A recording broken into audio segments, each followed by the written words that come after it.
రెడీగా ఉండండిరా. అసలు ఈ రోజు నాకు భలే కోపం వచ్చింది. ఏమైందిరా? ఉదయాన్నే లెగవగానే నా నిద్రంతా చెడగొట్టేశారు ఈ వర్కర్స్. రూమ్ పక్కనే కొత్త బిల్డింగ్ కడుతున్నారు. దాంట్లో వచ్చే సౌండ్ అసలు నాకైతే ఏడుపు కూడా వచ్చింది ఆ సౌండ్ కి. ఊరుకో ఎద్దులో ఉన్న ఏడిస్తే దరిద్రంగా ఉంటది. సర్లే ఎలాగో లెగ్స్ వేసాముగా, ఇక నేనైతే బయటకు వచ్చేసాను బ్రేక్ఫాస్ట్ చేయడానికి. బ్రేక్ఫాస్ట్ ఏంటి అనేది మొత్తం చూపిస్తాను చూడండి. పాత వీడియోలో చూపించినట్టు నేనైతే ఇది రాగి జావ అనమాట. రాగి జావ హెల్త్ కి చాలా మంచిది. ఇదైతే లోటా వచ్చేసి 20 రూపీస్ అనమాట. నేను వచ్చిన దగ్గర నుంచి నేను ఆంటీ దగ్గరికి వచ్చి బ్రేక్ఫాస్ట్ అయితే వస్తాను. నీ కూడా సేవ్ అవుతాయి అని నేనైతే అక్కడే తింటాను. అలాగే బయటకు వచ్చేసాను కాబట్టి బయట అయితే వెళ్ళి నేనైతే నూడిల్స్ అయితే తీసుకొచ్చాను. నేను మా ఫ్రెండ్ 2 ప్యాకెట్లు 2 సొకాలు చేశాను. చూడండి ఎలా చేశాను. ఆ షేరింగ్ చూసి మా ఫ్రెండ్ అయితే బిత్తరపోయాడు అనమాట. అట్టా ఉండిది మన రేపల్లతో. ఇక అలా షేరింగ్ చేసేసి ఎవరి వాటా అయితే వాళ్ళు తినేసేసాం అనమాట.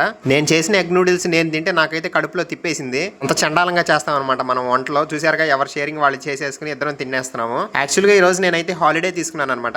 అట్లే సాయంత్రం అలా బ్యూటీ స్లీప్ వేసి నైట్ టైం అయితే బయటకి తినడానికి అయితే వచ్చాము. నేను మా ఫ్రెండ్ అయితే బయట తినడానికి వచ్చాము. ఇలా ఫ్రైడ్ రైస్ వచ్చి తీసుకున్నాం. వచ్చి ఒక ప్యాకెట్ తీసుకున్నాం. ఆడి ప్యాకెట్ లో ఆడు కొంచెం తిన్నాడు. ఆడిది కూడా నేనే తినేసా.